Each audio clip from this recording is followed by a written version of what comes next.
Magandang hapon na naman sa inyo mga suki naming tagapakinig. Narito na naman po ang inyong abang lingkod, Kuya Perez. At ako pong muli ay inyong magkakasama sa loob ng kalahating oras. At syempre kasama pa rin natin mga kaibigan, ang ating mga artista sa radyo na siyang nagbibigay buhay sa ating mga napipiling liham sa araw-araw. At ang liham nating napili ay nanggaling sa isa nating masugid na taga-subaybay. At siya ay itago lamang natin sa pangalang Rosa. Bueno, basahin na natin ang liham ni Rosa. Magandang hapon po sa inyo dyan sa inyong himpilang radyo. Lalong-lalo na po sa inyo kuya at mga kasamahan. Lumiham din po ako kuya dahil may gusto rin po akong ihingi ng payo sa inyo pagkat naguguluhan po ako kung ano ang dapat kong gawin. Itago na lamang po ninyo ako sa pangalang Rosa, 25 taong gulang at isa pang dalaga. Para malinaw sa inyo kuya, ganito po nag-umpisa ang aking problema, Kuya Perez.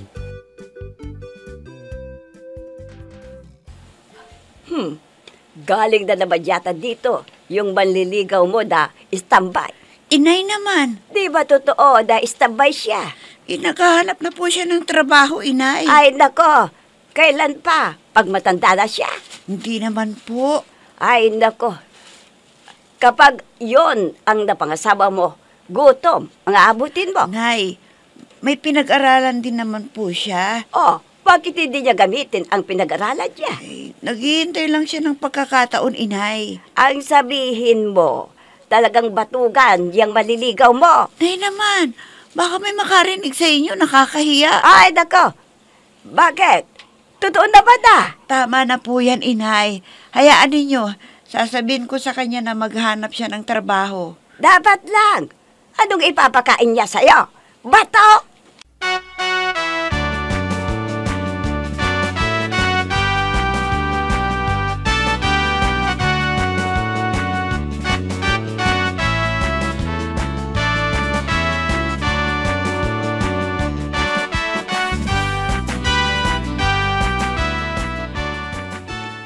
Bakit ba ang aga-aga sinisir mo na mo yung anak mo? Ay, paano ba naman kasi? Ang aga-aga nang galing na yung naliligaw sa kanya. Oh, ano naman ang masawa doon? Ay, nako! Ayaw ko sa lalaking yon, Roman. Nako, Imang, ang anak mo ang makikisama, hindi ikaw, tandaan mo yan. Ay, kahit na. Basta ayaw ko sa kanya.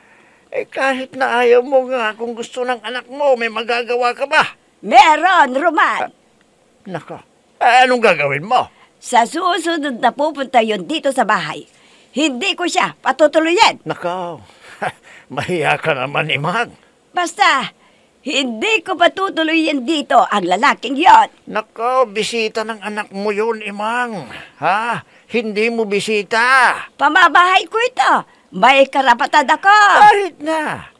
Abay, huwag mo namang bastusin ang bisita ng anak mo. Nakakahiya. Subukan lang niyang pumunta dito. Na nandito ako. Pahihiyain ko siya.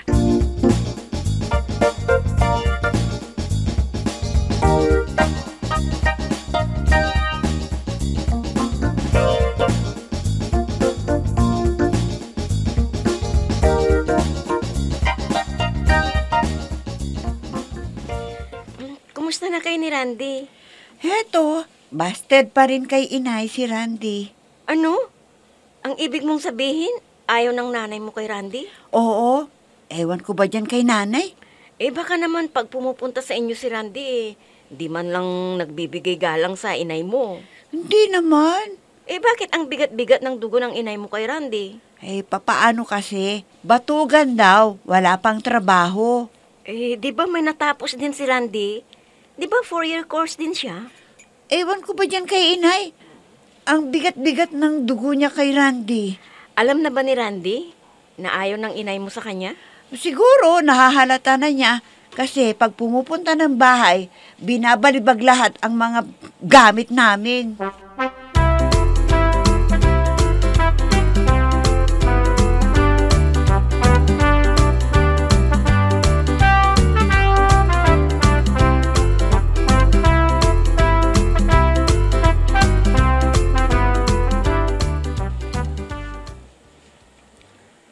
subukan kong mag-apply sa barko. Baka sakaling matanggap ako. Ha? Akala ko ba hihintayin mo ang tawag ng angker mo? Matagal pa yun, Rosa. Sige, ikaw ang bahala. Di ba, malaki rin ang gagastusin dyan sa pag-a-apply mo. Oo, baka sakaling matanggap ako. Sana, swertihin ka, no? Sana nga. Para sa kinabukasan din ng magiging pamilya natin. Ah, kilala mo ba si Ami na taga-Ibayo? Yung palagi kong kasakasama? Oo, bakit? Naku, mayaman na yun ngayon. Nursing siya sa barko at hanggang ngayon, nandun pa rin siya. Malaki naman kasi ang sahod sa barko kumpara sa ospital. Yun na nga eh. Basta magtiwala ka sa akin. Mahal na mahal kita, Rosa. Ganon din ako. Mahal na mahal din kita. Hayaan mo. Kapag nakasakay na ako sa barko, magpapagawa tayo ng mansyon natin. Hoy, hindi ka pa nga nakakaalis. Nangangarap ka na. Siyempre naman. Libre yatang mangarap. Loko-loko.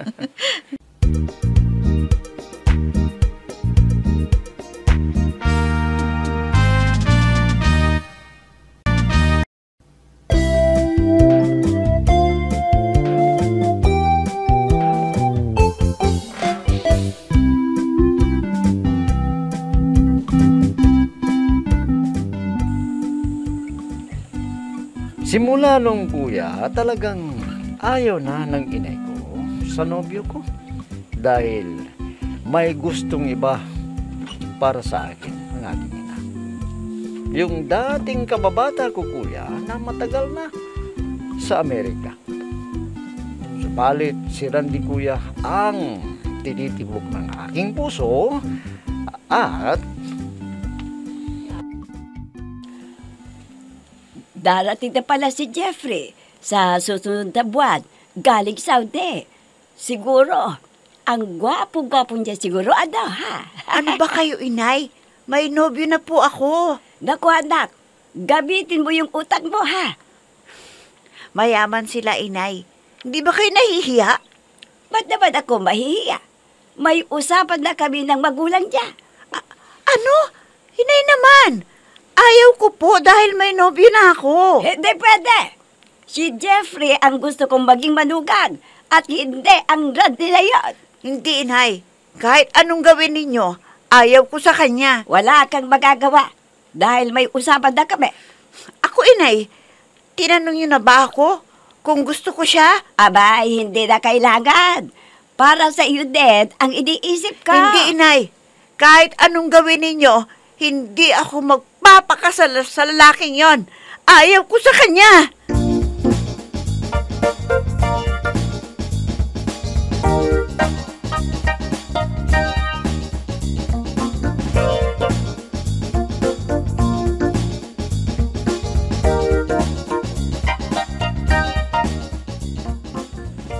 ay naku imang, bakit mo ba pinipilit yung anak mo sa ayaw niya? Ayaw niya yon. Para sa magandang kinabukasan niya, ang iniisip ko. Kaso nga, ayaw ng anak mo Bakit mo pinipilit? Bakit ba? Pati ikaw, kontra ka rin ha, Ruban? Hindi naman sa ayaw ko. Kaya lang, may ibang gusto yung anak mo Alin? Ang lalaking yon na wala pang trabaho? Paano? Paano sila mabubuhay ng anak natin? Alam mo, Imang, kapag may diskarte yung isang tao, hindi ka magugutom. Ibang klase ka rin na ama, Ruban? Imbes na kinabukasan ng anak mo ang iisipin mo, mas gusto pa yatang maghirap ang anak mo. Hindi naman sa ganon. Hayaan mo na yung anak natin na pumili ng makakasama niya sa buhay. Hindi yung pinipiliin mo siya. Alin? Yung maghihirap sa buhay niya? Ganun ba, Ruban? Huwag ka munang manghusga sa kapwa mo. May balay mo. May plan na rin si Randy na boyfriend ng anak mo. Ha? Kaya hayaan mo na siya.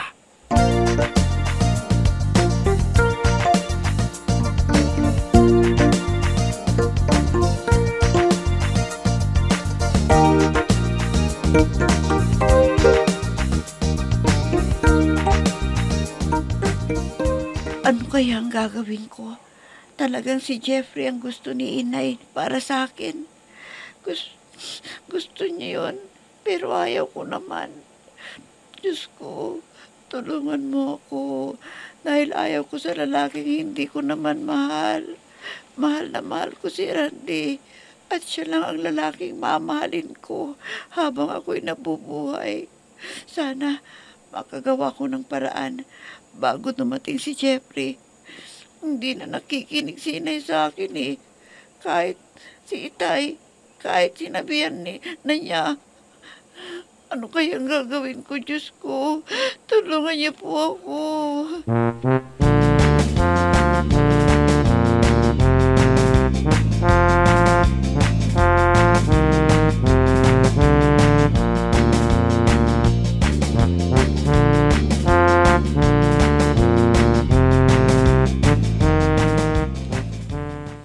Sigurado ka pa sa gagawin natin, Rosa? Alam mo, ito lang ang alam kong paraan para makaiwas ako sa gusto ni inay. Pero, Rosa, Ano ba? Gusto mo ba o ayaw mo? Mahal mo ba ako o hindi? siyempre mahal kita. Iyon naman pala eh. Kaya, magtanan na tayo. Pero ang inaalala ko kasi si inay mo. Itatakwil ka noon. Kung hindi natin gagawin to, mapipilitan akong makasal sa lalaking hindi ko naman mahal. Saan naman tayo pupunta? Di ba, may kamag-anak kayo sa La Union? O doon muna tayo pupunta. Kinakabahan ako sa gusto mong mangyari. Sige, pag hindi ka pumayag na magtanan tayo ngayon, hindi mo na ako makikita kahit kailan. Sige, kailan mo gusto na umalis tayo? Bukas ng gabi, aayusin ko ang mga gamit kong dadalhin. Magkita tayo doon sa dating tagpuan natin, ha?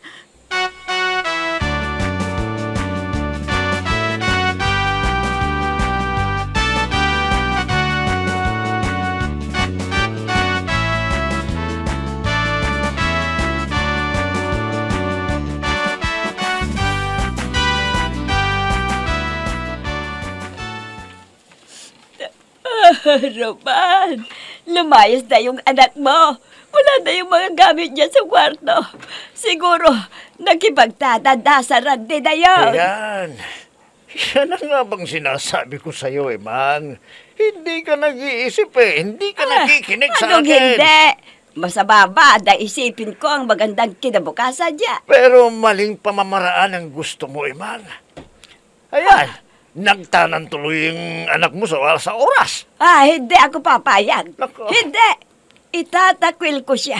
Itatakwil ko siya. Mula gayon, wala na akong anak. Tandaan mo yan, Roman.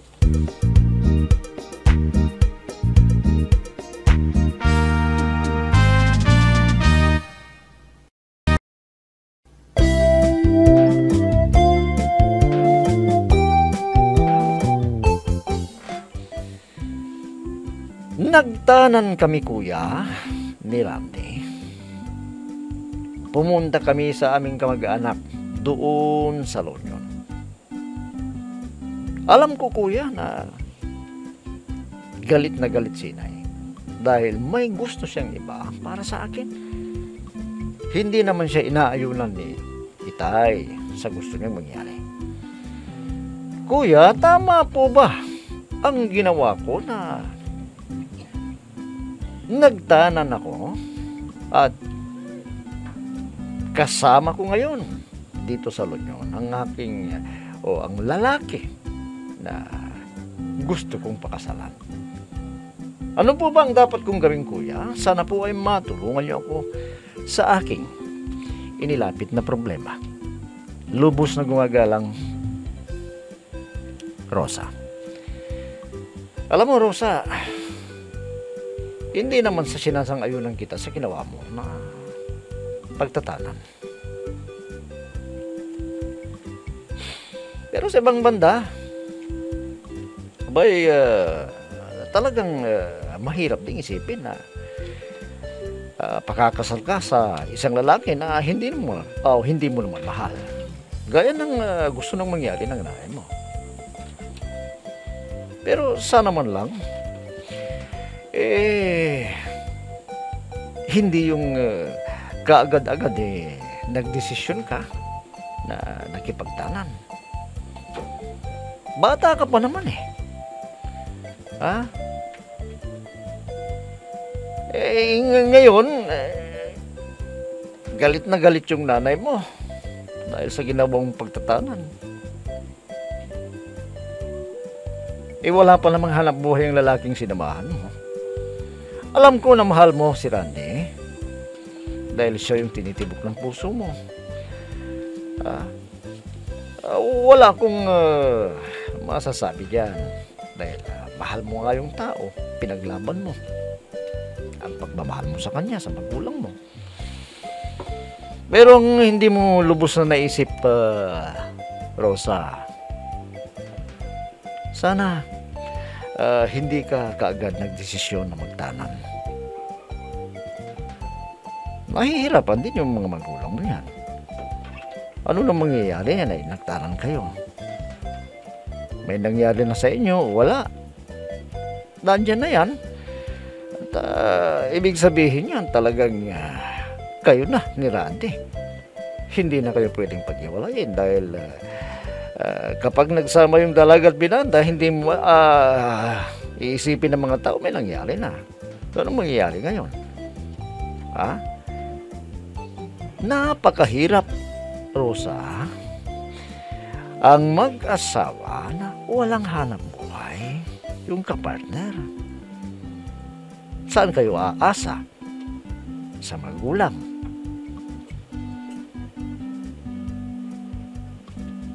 Hindi mo nabanggit dito sa liham mo kung nakapagtapos ka ng pag-aaral. Yung nobyo mo may pinag-aralan, maaring makapasok din o makapasok sa ng trabaho, pero hindi ba sa ngayon, mahihirapan din kayo. Yung pag-apply sa barko kasi medyo mahirap ngayon. Malaking halaga ang kakailanganin bago makapasok. Pwede nga lang kung may kamag-anak siya na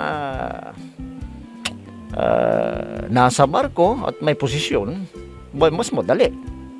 Pero kung wala, nako, Rosa, mahirap. Pero sa wala na tayo magagawa dyan. Nagtanan kayong dalawa. Mas mabuti siguro kung umuwi muna kayo.